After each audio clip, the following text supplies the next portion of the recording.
bienvenue sur la méthode de l'ours. Donc aujourd'hui une petite vidéo pour les gens qui malheureusement n'ont pas le temps qu'ils souhaiteraient avoir pour pouvoir s'entraîner. Alors comment faire? Comment gagner du temps? Eh bien il y a une solution toute bête, c'est votre échauffement. Votre échauffement ne doit pas être un simple échauffement, mais il doit devenir une partie de votre entraînement. Alors, un échauffement, ça sert à préparer vos articulations, préparer votre système nerveux, préparer vos muscles, vos tendons, et également votre cœur. D'accord? En règle générale, beaucoup de coachs conseillent de faire un peu de cardio pour commencer. À titre purement personnel, j'ai jamais compris vraiment l'intérêt de ça. Parce qu'à partir du moment où vous allez vous mettre en mouvement dans votre programme, votre cœur va forcément s'adapter à l'effort que vous lui demandez. Et si vous faites une montée en charge progressive, comme vous devriez en faire une à chaque fois, eh bien, votre cœur s'adapte à ce moment-là. Très bien. Généralement, puisque je parle de la montée en charge progressive, on la fait d'une manière qui n'est pas productive. C'est-à-dire qu'on est toujours loin de l'échec, on utilise des charges de moins en moins légères, mais en réduisant le nombre de répétitions pour ne pas se fatiguer, pour pouvoir être en forme pour nos séries de travail, et ça c'est très bien, mais ça rend l'échauffement, si je dis inutile, il y en a qui vont me tomber dessus bien évidemment, mais inutile en matière de gain. C'est simplement une préparation à l'entraînement. Eh bien, si vous connaissez le livre de Jim Wendler, 5-3-1, son 5-3-1 en français, n'est-ce pas? Jim Wendler vous conseille de faire 3 séries de chauffe, une à 40%, une à 50%, une à 60%, en faisant 5, 5 et 3 répétitions, respectivement, sur ces charges-là. Dans son deuxième livre, ou troisième, je ne sais plus, Beyond 5-3-1, il vous conseille de faire systématiquement ces exercices-là en essayant d'être le plus explosif possible. Et c'est là que vient la réflexion qu'on doit se faire. Pour augmenter notre force, pour ceux qui ne connaissent pas la physique, la science physique, la force, c'est la masse multipliée par l'accélération. F égale ma. Lorsque l'on travaille, qu'on fait nos séries de travail, que ce soit pour gagner en force ou pour gagner en masse musculaire, donc de l'hypertrophie, on travaille la plupart du temps sur M, la masse. Quelle charge on met sur notre barre? D'accord? Après, certains travaillent en explosif, mais bon, c'est autre chose. Eh bien, dans l'échauffement, puisque la masse n'est pas ce qui va vous permettre de développer des gains, vous auriez tout intérêt à travailler sur votre accélération. C'est bien ce que voulait dire Jim Wendler dans ses livres. On retrouve également le même genre d'idée chez Christian Thibaudeau. Vous savez, si vous suivez cette chaîne, que j'aime beaucoup, Christian Thibaudeau. Je trouve beaucoup de choses dans ce qu'il fait hyper intéressantes. Même si il y a certaines choses que j'aime pas, mais c'est normal, on ne peut pas tous aimer. Tout aimer. Donc lorsqu'on veut travailler sur l'accélération, vous avez plusieurs façons de faire. Vous avez les exercices dits balistiques. Balistique, si j'arrive à l'écrire correctement, n'est-ce pas? Qui consiste à projeter une charge, soit votre poids de corps, soit un objet. Ça peut être des medicine balls, des slam balls, ça peut être simplement une barre, ça peut être un kettlebell, ou une kettlebell, on peut dire les deux. Allez, on va choisir un kettlebell maintenant, puisque tout le monde dit ça. Bref, tout ça c'est de l'ordre du balistique. Vous avez du balistique léger, c'est lorsque vous êtes uniquement à poids de corps, du balistique un petit peu plus lourd, lorsque vous allez monter entre 10 et 20 kg. Ça peut être aussi, un exemple, le dead squat jump, c'est-à-dire vous sautez en l'air avec une barre sur le dos. Ok? Donc c'est une projection de vous plus une barre. C'est beaucoup plus difficile que de simplement sauter tout seul. Ensuite, vous avez les exercices de puissance en vitesse, force. Si j'écris mal, vous me le dites, hein, ça ne changera rien. Mais... Et enfin, vous avez les exercices en force-vitesse. Je vais vous expliquer après. Hein. Et dans certains cas, on trouve aussi puissance maximale. Ok? Ou accélération maximale, explosivité maximale. On va trouver tous les termes. Donc, balistique, dedans, vous avez la pliométrie, par exemple, si vous en avez déjà entendu parler. Vitesse-force, en général, ça va être quand on va prendre un mouvement classique, polyarticulaire, et qu'on va travailler entre 20 et 40% de notre 1RM. La force-vitesse, alors, il y a plusieurs écoles. Si vous prenez Louis Simmons, par exemple, lui, il conseille entre 50 et 65%. Vous prenez les écoles plutôt françaises, on va être entre 40 et 65%. On va taper un petit peu plus large, on va faire 40 à 70%. Et la puissance maximale, c'est entre 70 et 80%, quoique je crois que Fred Hadfield, le docteur squat, disait carrément 85%. Bon, on va se maintenir à 80%, on va pas prendre de risques, vous allez voir. Alors, lorsque vous allez travailler en force, pour développer votre force, vos séries de travail seront en général au-delà de 75%, jusqu'à 95%, voire 100%, voire plus si vous utilisez certaines techniques d'intensification. Lorsque vous travaillez en hypertrophie, vous allez plutôt être entre 70 et 80-85%. Si vous faites plutôt de la série courte, c'est-à-dire entre 4 et 10 répétitions. Si vous faites des séries plus longues, vous allez être plutôt entre 50 et 60, voire 70%. D'accord ? Alors, vitesse-force. Les paramètres, c'est... Oh, je vais vous le dire, je ne vais pas l'écrire. C'est 3 à 6 répétitions par série, c'est 4 à 10 séries au total, et c'est 2 minutes de repos environ entre chaque série. L'objectif, c'est de descendre la charge de manière contrôlée, entre 2 et 5 secondes, ça va dépendre, et d'exploser le plus possible sur la face concentrique. On pourrait ne pas se limiter de 3 à 6 répétitions, mais simplement s'arrêter lorsque la vitesse de la barre diminue. Le problème, c'est que parfois, on ne le sent pas. Donc c'est pour ça qu'on reste entre 3 et 6. Pour la force-vitesse, même mouvement, cette fois-ci, on va rester entre 1 et 6 répétitions, avec 2 minutes de repos entre chaque, voire 3 minutes de repos dans certains protocoles. Mais nous, on va limiter à 2 minutes. Et on va faire pareil de 4 à 10 séries, quand on veut développer notre puissance. Ok ? C'est une autre façon de développer sa force. Pour la puissance maximale, vous faites 1 à 2 répétitions pour 3 à 8 séries à peu près. Et là, vous prenez jusqu'à 3, 4, 5 minutes de repos entre chaque. Je crois que même certains vont jusqu'à 10 séries. Il me semble que Thibaudot va jusque-là. Alors, j'ai un peu fouillé tout ça comme ça, mais comment l'organiser ? Eh bien, c'est très simple. Si vous travaillez sur des séries longues, parce que vous faites de l'hypertrophie, et que vous voulez travailler sur des séries supérieures à 10 répétitions, vous pouvez très bien mettre 2 séries. Alors, les exercices balistiques, c'est pareil, je ne l'ai pas dit, mais c'est 2 à 10 séries aussi, avec, pareil, 2 à 3 minutes de repos entre chaque, histoire de bien reposer le système nerveux. Ok. Soit vous êtes à poids de corps, soit si vous êtes dans les choses un petit peu plus difficiles, vous êtes, allez, entre 10 et 20% grand maximum de votre 1RM. Donc c'est ce qui est en dessous ça. Eh bien, pourquoi pas faire 2 séries d'exercices balistiques, puis 2 séries de vitesse-force. On va prendre l'exemple du squat. Eh bien, vous faites une première série de squat jump à vide, vous faites 5 répétitions, vous prenez 2 minutes de repos, vous prenez juste la barre à vide, si elle correspond à 10% de votre maximum, par exemple.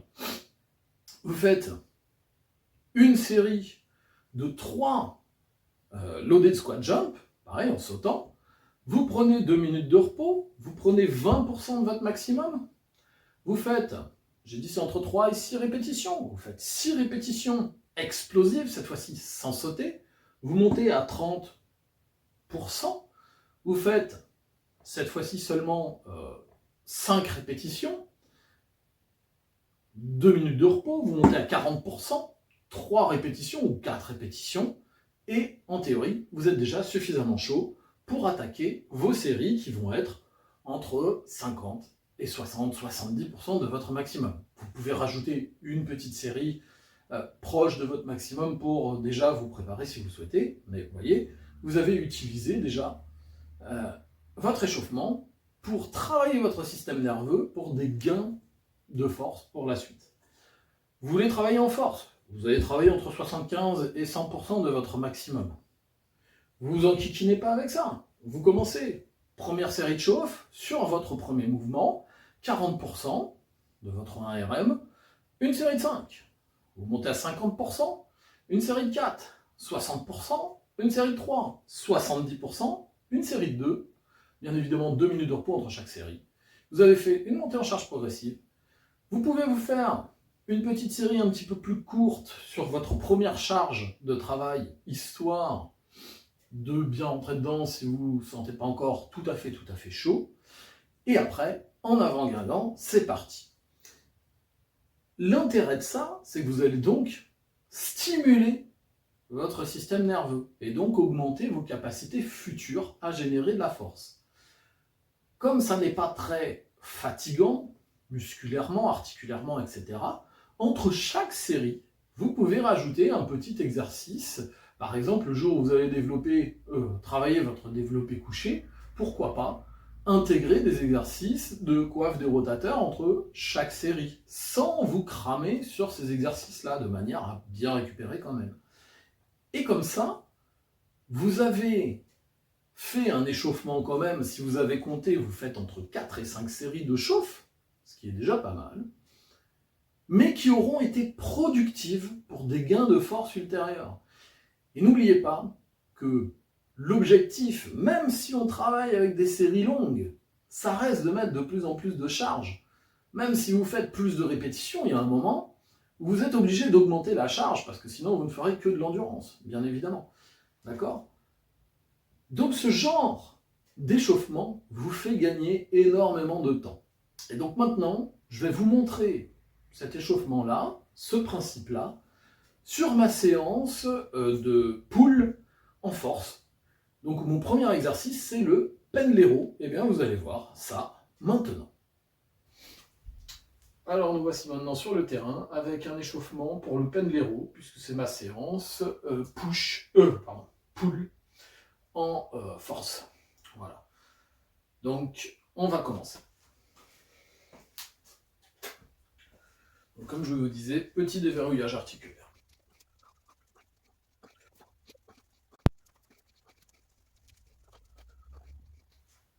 Alors, on va commencer avec 40% du 1RM. Et c'est parti pour 5 répétitions.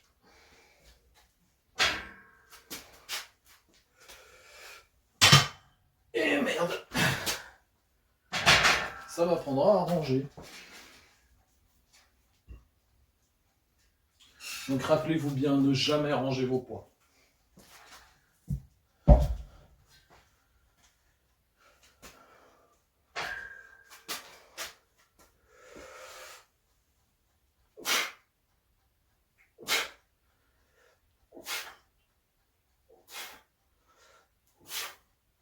Hop là.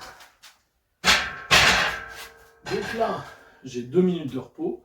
J'en profite pour monter ma charge à 50% de mon 1 gramme. Et donc là, dans cette phase-là,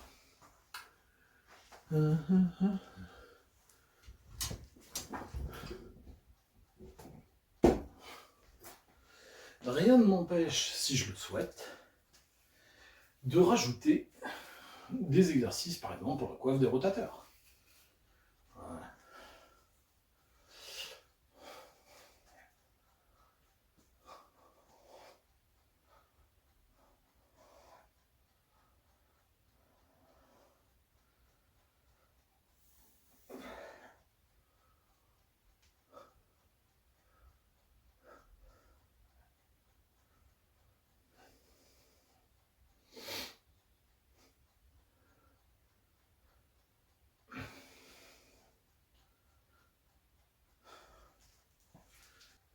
Donc la prochaine série, je vais faire uniquement 4 répétitions.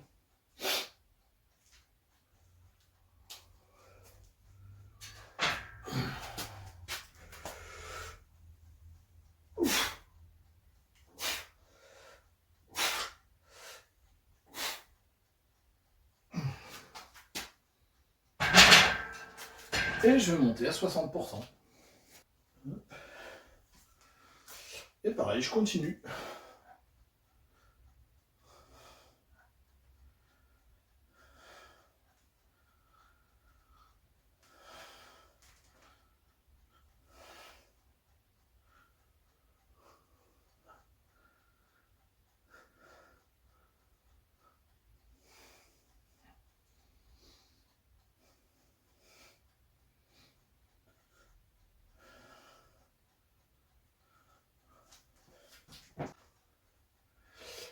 Et je vais donc, bien sûr, faire une répétition de moins ce coup-ci.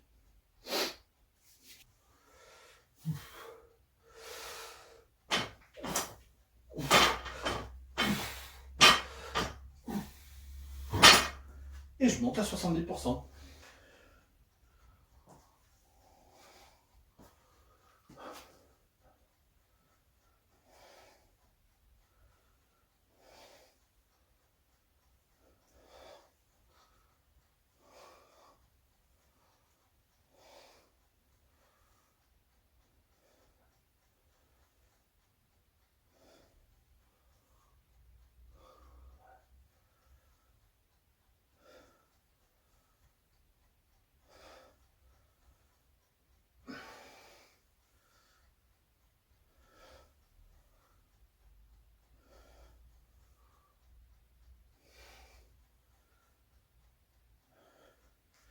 Et en même temps, vous en profitez pour voir quelques exercices différents pour la coiffe de rotateur.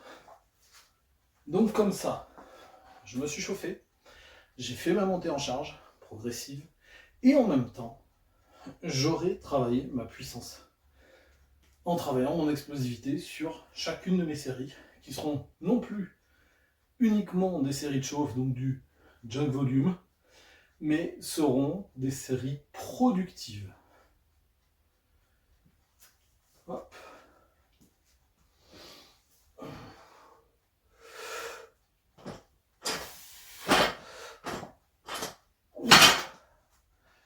Et voilà, fin de l'échauffement. J'ai plus qu'à charger et je suis prêt à faire mon travail régulier. Voilà. Donc maintenant, vous avez parfaitement compris où je veux en venir avec cette façon d'optimiser l'échauffement.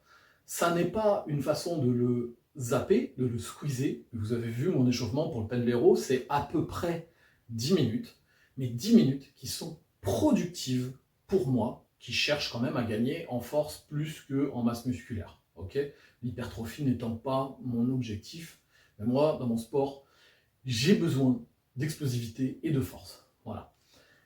Donc j'espère que cette vidéo vous aura plu. Mettez-moi dans les commentaires ce que vous en pensez, si vous faisiez déjà ce genre d'échauffement ou si vous allez modifier votre échauffement pour pouvoir intégrer ce genre de façon de s'entraîner. Bien sûr, les commentaires avec politesse et respect, comme vous le faites depuis le début de l'existence de cette chaîne d'ailleurs, et je vous en remercie. Si ce n'est pas fait, vous vous abonnez à la chaîne en activant la petite cloche des notifications, bien évidemment. Vous partagez cette vidéo, parce qu'elle peut peut-être être utile pour des gens qui ont déjà essayé la musculation et faire 10, 15, 20 minutes d'échauffement, juste pour pouvoir travailler, mais avec un échauffement qui n'est pas productif, les avait peut-être ennuyés.